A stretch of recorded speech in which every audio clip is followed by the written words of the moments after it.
Hola amigos B2Truckers, bienvenidos a un episodio más de B2Truck. Seguimos transmitiendo hoy desde la Expo El Transporte 2025. Hoy nos acompaña Fernando Noriega. Mil gracias, Fernando.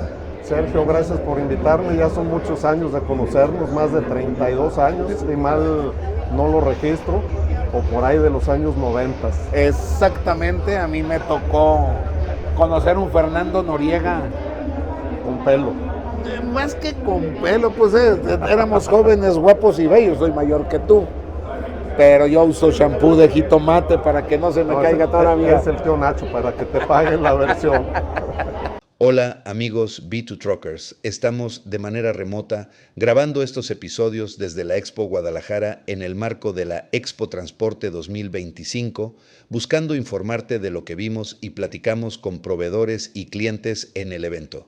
Gracias a nuestros patrocinadores TrailMac, Mexicolven, IRM Leasing, Llantas Morales, Truck E-Commerce y La Biela, plataforma educativa para operadores, por hacernos posible mantenernos en curso con este podcast B2Truck, y gracias a The Mood Broadcasting por salir del estudio y de manera profesional hacer las locaciones en sitio sin perder calidad y presencia. Fernando Noriega. En el medio del transporte se comenta: si el diésel se mete en las venas, es imposible que te alejes de los camiones. Al salir de la universidad se integró en Cummins SLP, hoy líder en Idealis con más de 30 años. Lo aprendido en Cummins en el área de postventa le dio expertise para generar las bases y poder desarrollar la red de distribuidores Idealis, logrando que 10 años de experiencia en el mercado de Estados Unidos y Canadá funcione en el mercado mexicano. Hoy a más de 20 años de estar presente en México, materializando un negocio con presencia nacional y más de 5,000 unidades rodando, logrando que la carga siga en movimiento. Renta de corto y largo plazo de unidades última milla, camiones de carga que van de 3 a 10 toneladas y tractocamiones. Fernando, gracias por tu tiempo, por acompañarnos en el marco de Expo Transporte en B2Truck y compartir tu experiencia e historia de éxito. Comenzamos. Fernando, estábamos platicando ahorita, yo me acuerdo, yo entraba a vender camiones en ese tiempo en Freightliner, en Jalisco Motors Camiones.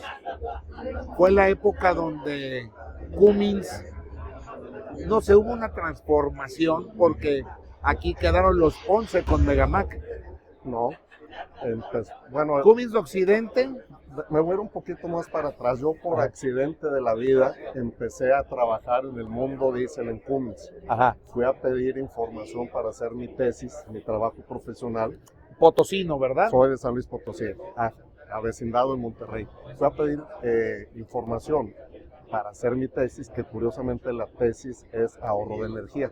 Ajá. Entonces voy a Cummins, en motores diésel, voy a Cummins a pedir al área de ingeniería de información.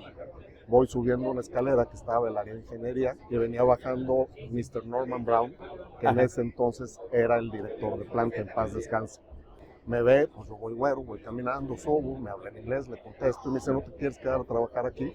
Así de fácil. Así fue, y empecé a trabajar como ingeniero de manufactura, montaje de partes finales y laboratorio de inyección. Para todos nuestros compañeros operadores se acordarán del VICAM 3, que por ahí debe haber alguno. Todavía bastante. Que Vendí uno el mes pasado. La bomba es mecánica, entonces hay que calibrarla, y los inyectores son mecánicos, hay que calibrarlos. Entonces tuve la bendición de Dios de aprender a calibrar bombas de combustible para mejorar los rendimientos de aquellos años del VICAM. Y en ese entonces el motor Cummins se manejaba en el mercado, que el motor Cummins iba adelante. Ajá. El Detroit iba atrás, que es el que trae los autobuses. Ajá. Entonces el Cummins era para jalar y el Detroit para empujar. Y por ahí Era el desoplador, el Detroit, ¿no? Todavía, sí. El de 2 tiempos. Sí. Y luego por ahí, el primer motor electrónico que llega a México es el Detroit Diesel Serie 60. Ajá. En Cummins estaba ya desarrollado el motor electrónico. En una de las juntas que tuvimos fue: ¿se introduce el motor electrónico o se mete un intermedio? Entonces, mi postura en aquellos años fue: yo como ingeniero de manufactura, ya estaba de ingeniero de servicio, pues vámonos directo al electrónico. Cummins tenía el 97% de participación de mercado. Hablo por ahí del 90. 92, por ahí. tenía el 92% de participación de mercado, y en esa participación de mercado de Cummins entra el Detroit Diesel y entra vendiéndoselo a Freightliner. Entonces, de un año para otro, por no tomar la decisión de entrar con motor electrónico y hacer ese paso intermedio, que fue el N14. El N14. Fue el N14. El SCT. Sí, Cummins pierde 30 o 35 puntos de participación de mercado.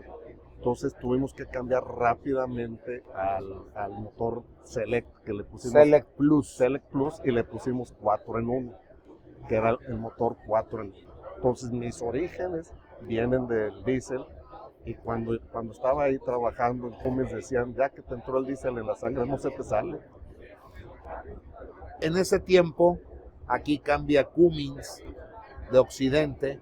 Es que Cummins, no me acuerdo, la familia era un extranjero, y luego toma la distribución, quiebra, lamentablemente, y toma la distribución directo Cummins. Sí, viene Rafa. Viene Rafael Dorador.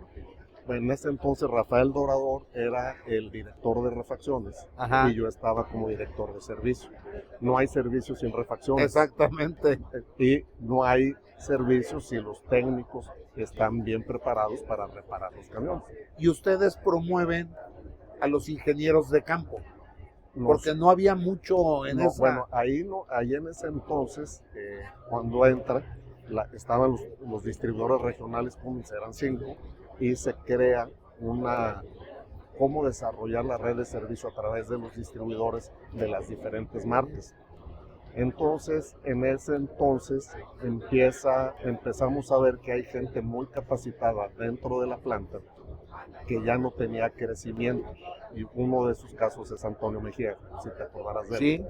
Sí, y a mí el que me informó fue Antonio Rodríguez. Sí. Entonces, ¿qué hicimos?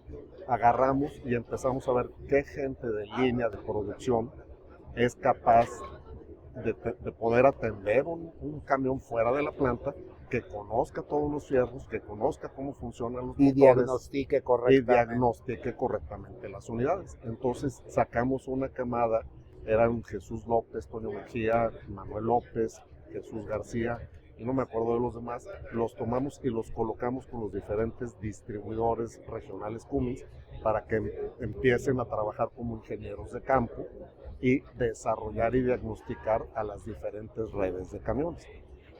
De ahí, de estar yo en servicio, me tocó desarrollar un programa que se llamaba Quest, que es Calidad Universal en Servicio Total. ¿Y qué es Quest? Es cómo le hacemos para que el motor, porque ahí era puro motor, ahí no veíamos todo lo del camión, que el motor falle menos y los ciclos de trabajo sean más adecuados ante la orografía y el reto que implica la orografía en el país. Ahí fue cuando, como distribuidor, nos decían que teníamos que tener el Infanker, que era el máximo mínimo de partes y herramental que debíamos de tener. Es que en el servicio, para todos nuestros amigos operadores, en el servicio hay 5 cosas, que es el ABC del servicio. Necesitas técnicos capacitados. Tú necesitas técnicos y que estén capacitados, que es el segundo, el programa de capacitación. Necesitamos herramientas manuales y herramientas especializadas. Y luego se necesita una buena infraestructura en el taller. Y luego necesitas tener una buena infraestructura de refacciones para poder atender las necesidades del camión. Y de ahí, si lo vemos ya en un tema de mantenimiento, pues el mantenimiento lo partimos ya en cuatro grandes rubros. Ajá. El primero son las llantas. O sea, tenemos que tener muy bien mantenidas las llantas. Y aquí todos los llanteros me van a mentar la madre. Porque baja su rentabilidad. Porque les voy a decir que pónganle 5 libras más de aire, no les va a rebotar el camión, va a ser más eficiente y van a rendir más las llantas. O sea, 115. No, son 105, que la lleven a 110 o 115, el camión no lo va a sentir ni se va a enterar. Entonces, si le ponen tantito más aire a las llantas, realmente va a sacar más rendimiento. Entonces, es el primero. El segundo es toda la programación de mantenimientos preventivos. Y aquí los entiendo, amigos operadores. El gran pleito es, si a mí me pagan, o a nosotros operadores nos pagan por estar en la carretera, cuando el camión se va a taller, pues no me van a pagar, porque el taller empieza a trabajar cuando el camión deja de trabajar en la carretera. Entonces, ahí sí o sí les recomiendo que lleven el camión a los mantenimientos preventivos, que es cambio de aceite, filtros, bandas, y muy importante, y aquí lo estoy viendo en la quinta rueda, el engrasado, para que no se frieguen los componentes. Esto es un error, ¿eh? Oh, yo lo sé, Esto es un error, te voy a decir por qué. Porque yo no entiendo qué carambas le ponen a todos los camiones la grasa y lo empiezan a usar, o sea, esta grasa... Esa se cae cuando entra el quinta rueda. No, esta grasa te va a lijar tu plancha. Sí, por eso, pero Sí. me acordé del engrasado ahí, pero Sí. a la hora que entre, para empezar, Lo va a dejar entrar, en el lomo. lo va a dejar en el lomo, pero bueno. Entonces, es el mantenimiento preventivo, y en el preventivo seguramente van a salir algunos correctivos menores, que si los atendemos de origen en el taller, va a ser mucho más sencillo que el camión esté menos tiempo parado.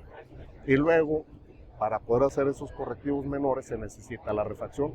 Si no hay refacción o consumible en el taller, pues no va a haber forma de repararlo. Y de ahí, donde la burra tumbó a Genaro, es con los correctivos mayores, que son las fallas potenciales, que en el sistema de refacciones no necesariamente van a estar todas las refacciones en el almacén. Y ahí es donde entra el máximo y mínimo y el sweet spot de lo que debe ser para poder tener esas refacciones. Entonces, teniendo esos cuatro, bueno, y hay dos más, perdón, me faltaban dos más, frenos y clutch, que son importantísimos. Ajá. Tener un buen reembalatado en el que midan la distancia. No, Y, pero esto... y que entre el embalatado con la pasta adecuada, le van a poder sacar más vida, y es, a final de cuentas, tiempo y seguridad. Yo veo dos cosas. La primera es, no metan rebache con el rotochamber, no agarra presión. Hacen sus remachadoras con Sí. el... La segunda, un carro no se queda sin frenos. Un carro que pierde los frenos es porque no estaba bien embalatado, perdió la zapata y se acabó. Así es. Por el camión pierde aire y ¿qué hace? No. Se frena. Cuando el camión pierde aire, y sí es algo, se va a amarrar el freno. Se van a amarrar en automático, y es el sistema de seguridad. Pero si la balata tiene juego, pues se vuela. Se vuela, y ahí es donde empieza a haber problemas, porque ya no hay punto de contacto, o el punto de contacto es fierro con fierro y se puede prender la balata. En esa época donde ustedes a presión y muy rápido meten a los ingenieros de campo, me acuerdo que mi primer quick check fue en La Palm, Sí. y veías 5 sensores, y con esos 5 sensores, pero además metías La Palm en el Caterpillar o la metías en el Thermo-King, todo lo leían, porque no había todavía un protocolo de lectura para que cada quien fueran limitando para migrar al E-Check, se llamaba la caja esa de los cartuchos. Es el E-Check bajo el protocolo SAE J, no me acuerdo el número, J, si alguien que nos lo escribió ahí, J1659, no sé qué rollo, que es un protocolo de la SAE, de la Sociedad de Ingenieros Automotrices, para poder tener el manual y el árbol de fallas. Y estandarizado. Pues ahí es cuando yo entro a trabajar. Mercedes-Benz, te digo Mercedes porque no existía Freightliner, No. Únicamente era el tractocamión FLD, pero era Mercedes. El jefe Valencia dice, tiene que haber un especialista en cada agencia. Sí. Y yo levanté la mano, porque a mí me había tocado vender Vicam, migro al N14, luego al Select Plus, que era el inteligente, Sí.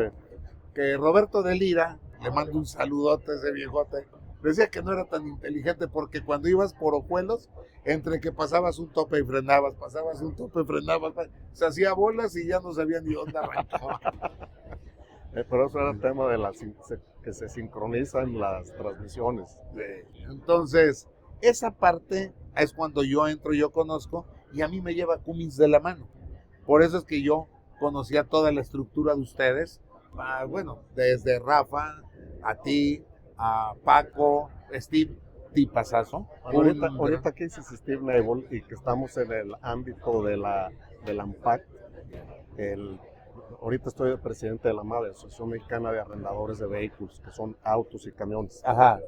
Y en una comida que organizan para todos los socios de la ANPAC, me acuerdo que en aquel entonces en Cummins estaba Steve Nebel, señorón en paz descanse.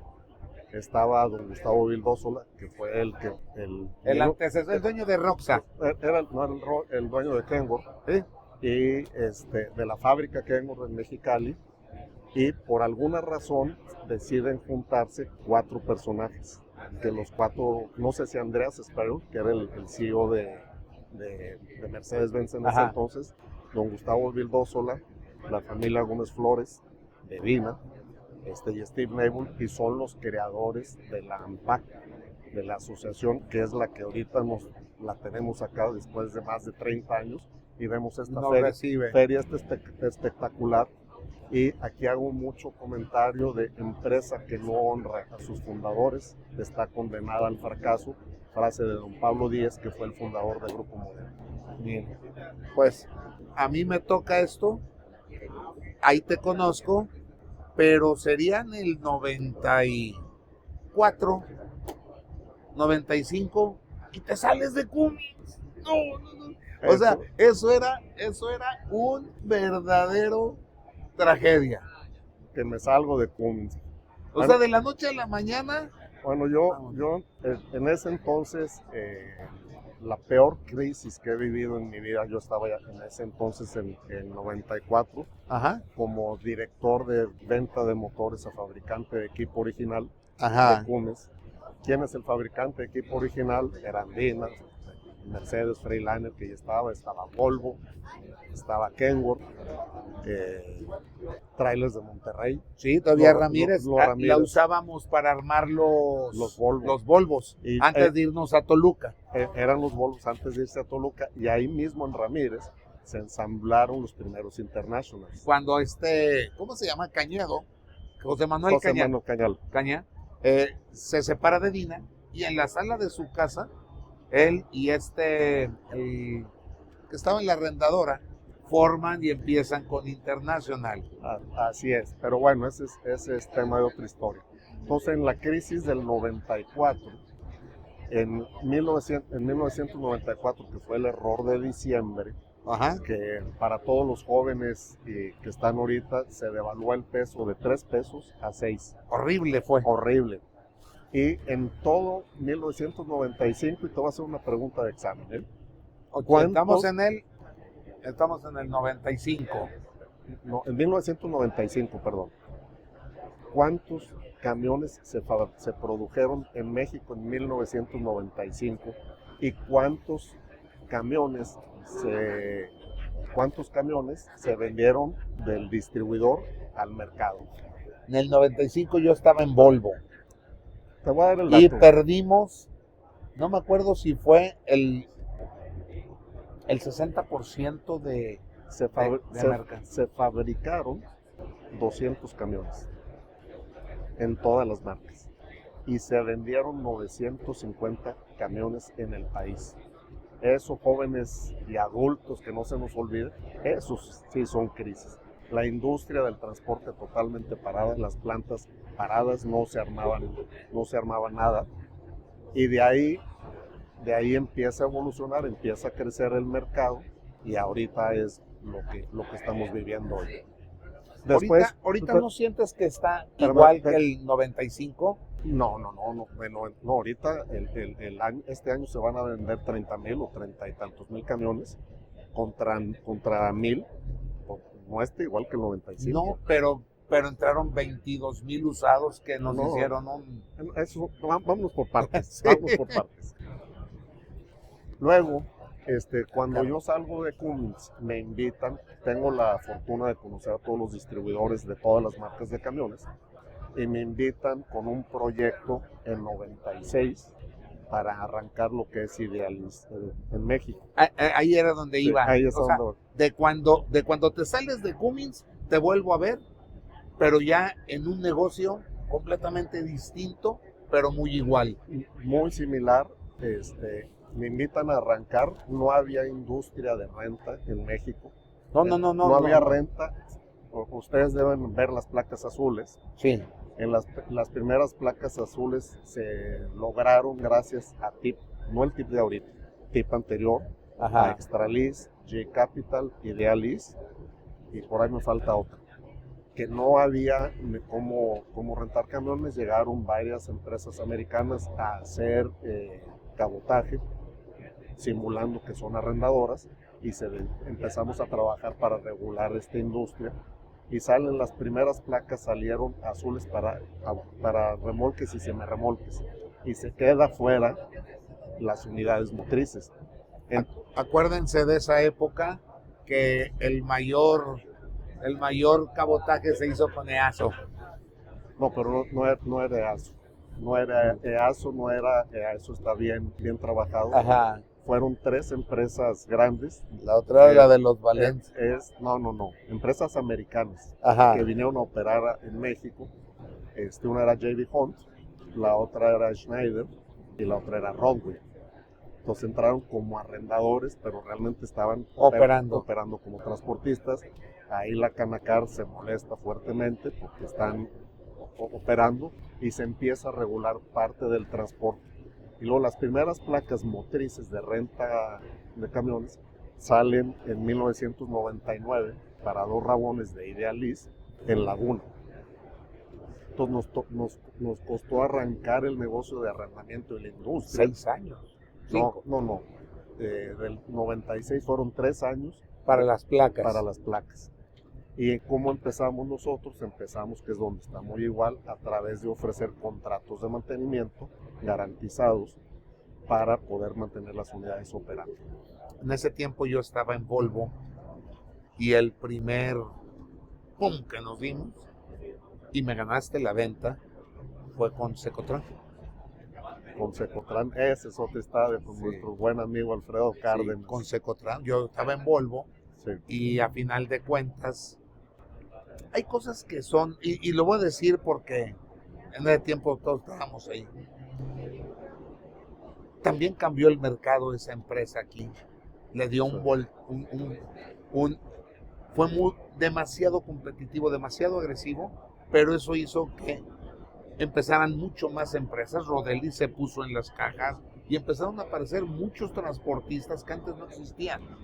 Así es, de hecho el esquema del arrendamiento y renta ayuda mucho o apoya mucho en 3 aspectos. Son camiones nuevos, bien mantenidos.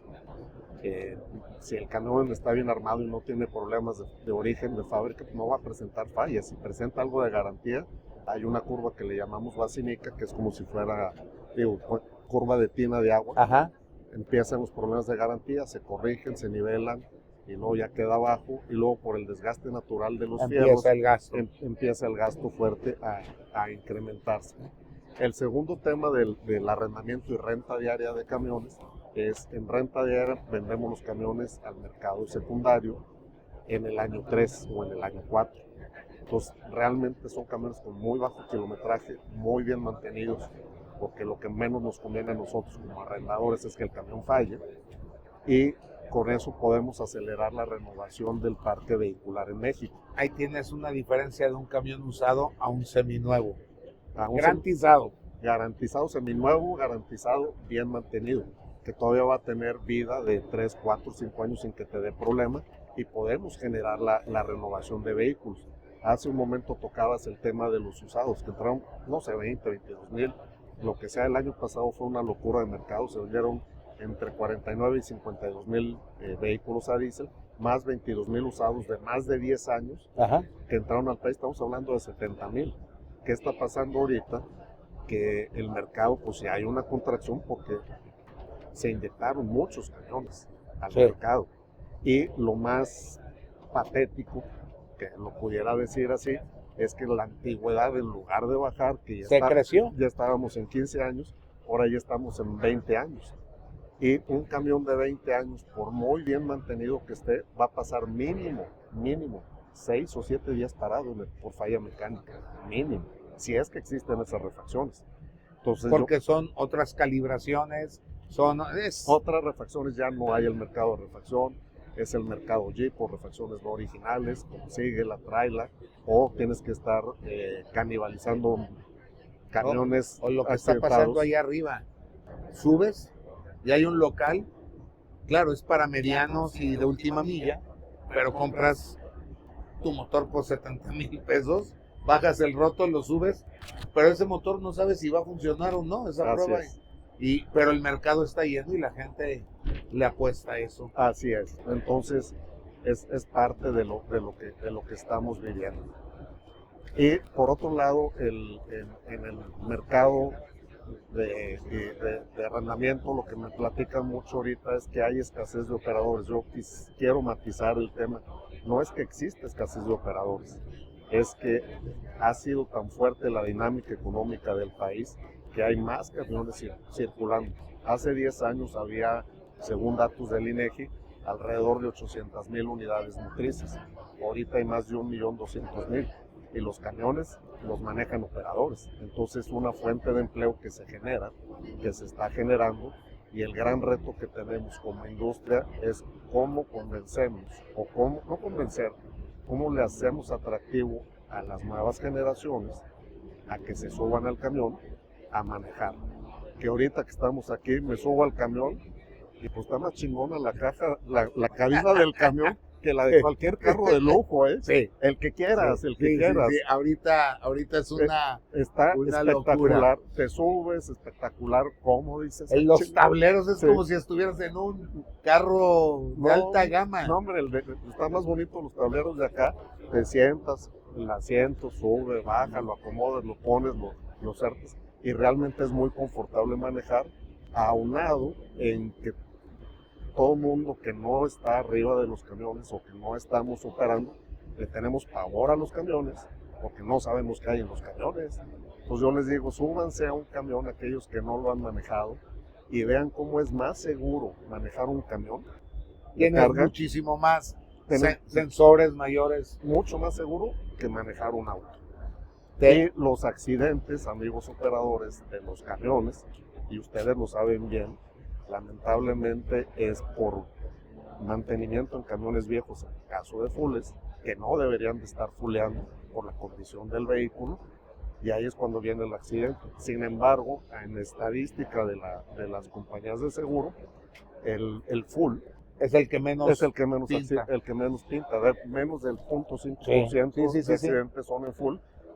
Y lo otro que también pasa, y aquí hago empatía con ustedes, hay una regla universal que el vehículo grande es el que tiene la culpa. Y no necesariamente el vehículo grande es el que tiene la culpa. Y para eso, ahorita te dejo hablar. Tú hablas siempre en tu podcast, me trajiste a hablar y no te estoy cobrando nada. Pero me callo. No te estoy cobrando nada. Me queda... Agarras en los accidentes, recomiendo, díganle a sus patrones que les pongan cámaras. No es para vigilarlos a ustedes, no es Big Brother. A ustedes se van a ahorrar muchos problemas y muchos temas en caso de que se presenten percances, porque voy a usar un ejemplo, si yo voy caminando y tumbo a alguien de la bicicleta, va a ser culpa de la bicicleta. Si la bicicleta le pega a una moto, es culpa de la moto. Si la moto le pega a un carro, es culpa del carro. Si el carro le pega a una cargobán, es culpa del cargobán. Si la cargobán le pega al tracto, es culpa del tracto. Y el tracto ya se fregó. Y el tracto ya se fregó. Ahí es donde la burra tumbó a Genaro, porque no hay más que el tracto. Te voy a platicar muy rápido. Hace rato, platicando con la aseguradora, decía que gracias a las cámaras, los talloneros, los choques, se han reducido de una manera impresionante, porque queda demostrado que no era negligencia del camión. Así es. Por era el que te quería interrumpir ahí. Sí, está bien. Entonces, estamos en la misma. En la mismita. Andamos en la carretera, aunque no nos vean en la carretera. Exactamente. Entonces, ahí es la relevancia de poder contar con la tecnología, jale a nuestro favor y no en contra de nosotros. Si la tecnología la ponemos a trabajar a nuestro favor, ¿cómo va a jalar? Regresando al tema de cómo hacemos para que jóvenes van a estar 8 horas enfrente de una computadora u 8 horas en el camión. Pues yo prefiero estar 8 horas enfrente del camión. Voy a conocer nuevos lugares, voy a conocer nuevas rutas, voy a conocer más gente. Y te van a pagar un frío. Y me van a pagar, pues no sé cuánto estará ahorita el sueldo, pero igual y me retiro de camionero. Ya, el look ya lo tengo. En sencillo, normalmente van de 15 a 25, que sería un sueldo de alguien que va saliendo de la Universidad del TEC y va a andar en 13, 17. Pero en full, de 35 a 50 mil pesos.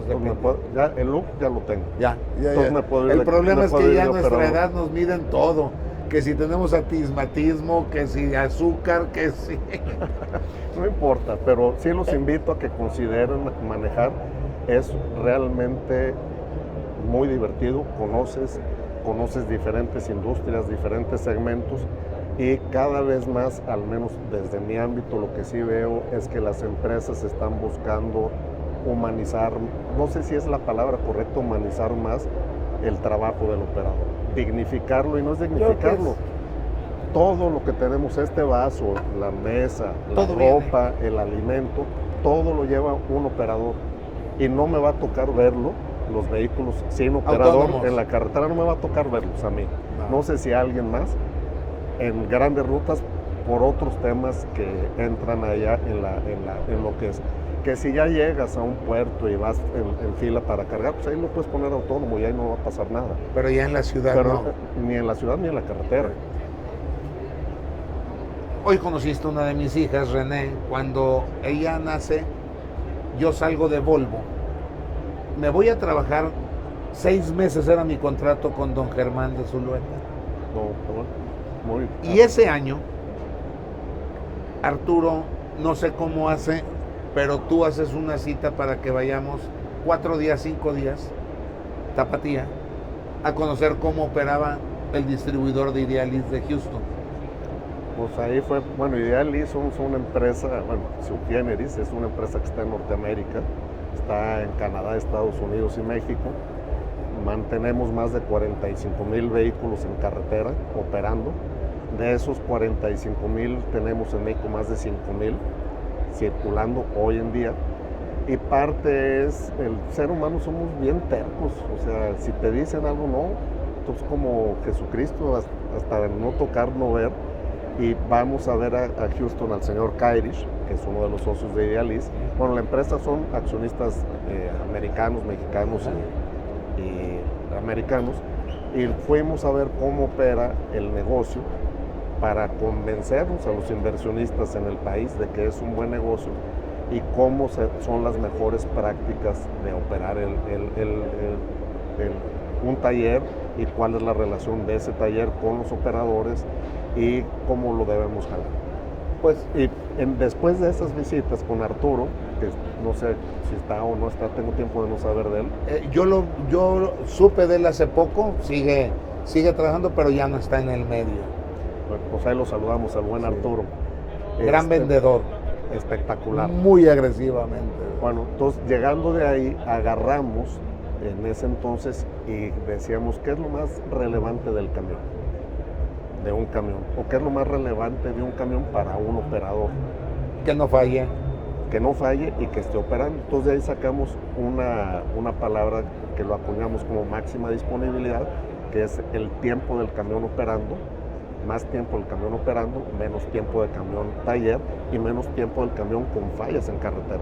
No importa quién mantenga el camión, sí o sí va a presentar fallas en carretera. Lo que hay que hacer es minimizar esas fallas en carretera. Entonces, yo que quisiera es que el camión trabaje 30 días, por 24 horas son 720 horas.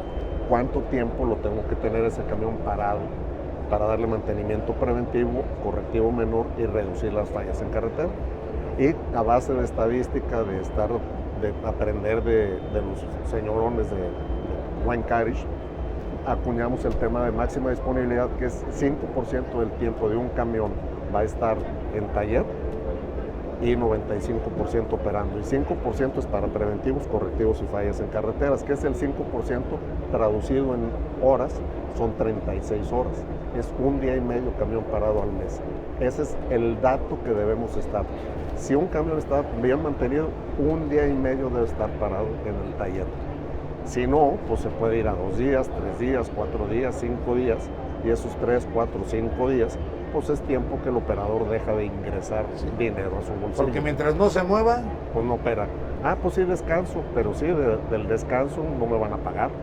No va a haber quien me pague. no hay salarios caídos. No hay salarios caídos y la productividad del país. Entonces acuñamos ese dato y ahora el 100% de las empresas te venden el uptime. Ajá. Sí, pero el uptime es, ponle números. Si no le ponemos un número, ese uptime es 5%, 1 día y medio para mantenerlo. Ojo, hasta 5 años. Ajá. A partir del año, puede ser a partir del 3, 4, 5. Se exponencia. Se exponencia. Porque no es gradual, es exponencial. Es exponencial. Se exponencia el tiempo del camión parado en el taller. Pues esa semana que yo pasé ahí, para mí fue muy fregón porque aprendí de el premiado que era Houston, pues había ganado el premio al mejor distribuidor. Regreso, pero acabó mi tiempo con don Germán y me regresó a Volvo. Y en Volvo era comprar mercado, pero al tiempo empecé a tener como competidora a Idealis. Sí. Ahí estabas, o sea, volvías al camino y se quisieron hacer 1000 trajes, 1000 inventos en todos, rueda seguro, caminando, que eran copias Hay muchas. sin ton ni son. Y siguen saliendo orcos en la industria. Y al tiempo ya salí de Volvo, puse un taller mecánico, 3 años. Luego de ahí, por conveniencia de mis socios, porque era Calafia, Potosinos y Rojo, se vuelven a separar y yo entro a trabajar con la familia Amarante. Sí, me acuerdo muy bien. Ahí te estoy hablando que yo conozco Idealis en Secotram en el 97 y entro a trabajar en el 2008-2009 con la familia Amarante. Que ya ahí ya es otro Idealis. No, ahí ya era un Idealis. Yo voy a decir que ya lo tenían adaptado a México, con las ideas de México, con lo que necesitaba México. Aunque perteneces a un Idealis, ya era algo tangible y que no era que te dijeran esos pagringos. No, bueno, eso es parte de lo que sucede. Caminante no hay camino, se hace camino al andar, y al andar haciendo camino vemos los pasos que no hemos de volver a pisar, dice Juan Manuel Serrano. Sí. Entonces lo que hemos hecho mucho es tropicalizar o ponerle sombrero, guarache y jorongo a las prácticas de mantenimiento, tomando las mejores prácticas mundiales, cómo las adaptamos a las condiciones de nuestro país, que son diferentes a las de Estados Unidos, que de hecho los camiones son diferentes. Aquí todos los chasis son acorazados, en Estados Unidos no. Aquí los camiones tienen fierros más grandes, 46 mil libras. Cargamos más, los allá ejes, se carga menos. Allá se carga menos. Entonces hemos manejado esas prácticas y tomar ese conocimiento y adaptarlo a México, a la cultura y idiosincrasia de nosotros, y resulta que hemos crecido en 30 años a más de 5,000 camiones, en el cual estos 5,000 camiones le generan, hablándole para la economía, pues es trabajo para 5,000 operadores de entradas, o 5,000 y un poquito más. Y tenemos trabajo también para más de 1,000 mecánicos, 1,000 técnicos que tenemos en la red, más todo lo colateral que conlleva mantener los camiones en gente de administración, staff, jefes de taller. Pero creo que la mayor diferencia, y ahora yo la digo como vendedor, fue que yo entendí algo que has venido diciéndole aquí a nuestra audiencia, que es mantener, rodar, caminar. Y yo lo que les puedo decir que el negocio de Idealis es por cada kilómetro que se va el camión. El negocio de un taller es cuántas horas lo tengo aquí para inventarle más problemas. Y es mejor traer rodando siempre el vehículo que viendo qué me puedo ahorrar en un centavo. Yo lloro, literalmente lloro cuando veo un camión en el taller. disfruto llegar y ver los talleres de Idealis vacíos y camiones jalando. Es otra filosofía de trabajo. Por el cambio, las agencias de camiones, si ven sus talleres vacíos van a llorar. Sí. Entonces, el modelo de negocio de nosotros está alineado al ingreso la del operador, productividad. a la productividad, porque es camión funcionando, camión operando. Más tiempo camión operando, menos tiempo camión taller, y toda la infraestructura que tenemos para levantar eso. Entonces, fíjate, de una escalera en un high en inglés, ¿dónde va? ¿Cómo va pintando Es que esto? aquí es como en la bicicleta, dejas de pedalear y te caes. Entonces, en esta industria tenemos que estar vendiendo, convenciendo, que la gente confíe en nosotros, creando una buena reputación de servicio. Como lo decía hace un rato, no importa quién mantenga el camión, va a presentar fallos en carretera, y cuando presentan esos fallos en carretera, tener la infraestructura para Resolver la contingencia rápido. Entonces, si es en inglés, en la escalera sky is the limit. O sea, en la industria de arrendamiento, el 10% de los camiones están en arrendamiento puro en México. En Estados Unidos es el 30%. Entonces, podemos crecer hasta un 30% en México, que sería triplicar lo que tenemos ahorita, o poder llegar a un 50%. Y si vemos en el flujo de dinero para las empresas, pues esto es como el monopolio. Si tú compras un camión, el camión nunca vuelve a pasar por el home.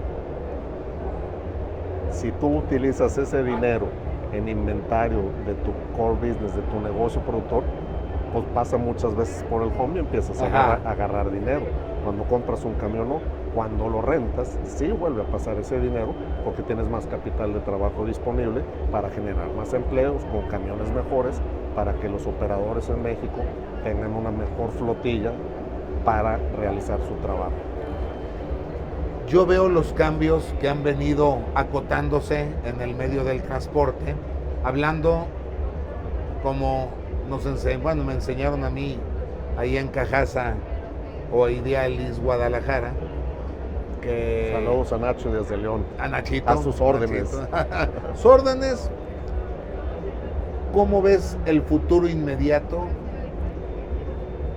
con las nuevas generaciones? Mira, yo el futuro con las nuevas generaciones lo veo más promisorio, porque las nuevas generaciones están acostumbrados a pagar suscripciones. Ya no compran un software, ya no compran una computadora, ya no compran un disco duro, están pagando suscripciones. Y al final de cuentas el arrendamiento con mantenimiento incluye una suscripción. Pagas por el uso del bien, no por la propiedad del bien. Y por otro lado, los veo que traen preparación para entender más el flujo del dinero, del capital. Entienden más de finanzas. Entienden más de finanzas, y hay que invertir en lo que aprecia y pasa más veces por home, hablando del monopolio, y no invertir en aquellos activos que nunca van a pasar por el home. Entonces, sí veo a las generaciones más echadas para adelante, sí veo que aquellas nuevas generaciones que están apostando por este modelo están creciendo muy rápido. Aquí en Guadalajara hay 5 o 6 eventos que sus empresas han crecido arropadas a través del modelo de arrendamiento, y los invito a que lo consideren. Pues, Fernando, poco tiempo, yo que alargué el reloj, pero poco tiempo se me hace, porque hay mucho que platicar todavía. Espero poder coordinarnos para que antes de que acabe el año o empezando el año, en una vuelta aquí a Guadalajara, puedas acompañarnos. Este medio de comunicación es simplemente estar platicando las vivencias de lo que hemos recorrido, lo poquito que hemos sumado en esta cadena de distribución desde nuestras trincheras, y que sepan las gentes de que no se hizo solo esto, todo el proceso que pasó y lo que seguimos viviendo y lo que falta por. Si aquí es el día que te detienes, ese día empieza la decadencia y volver a echar. Te voy a hacer una metáfora con el camión. Si vas de subida, vas cuesta arriba, y se te desincroniza la transmisión y pierdes la sincronización de los cambios y no sabes manejar, te vas a meter en serios problemas y tal vez no puedas despegar ese camión otra Te acabes ahí. Ahí vas a quedar parado llorando. ¿Y cómo le hago para despegar? O llega un viejito y te dice, muévete, y lo va a arrancar, lo va a despegar y te lo va a llevar. Y lo mismo pasa en el mundo de los negocios y más en este de los camiones. Si dejas de moverte, si dejas de renovar tu flota, si dejas de invertir, de buscar esquemas nuevos, en enseñar bien, en capacitar bien, en traer nuevo talento, pues corremos ese riesgo y volverlo a echar, andar ya estando cargado el camión, cuesta mucho. Decían, es más fácil hacer un hijo que revivir un muerto. Sí. No usan los camarotes para eso, pero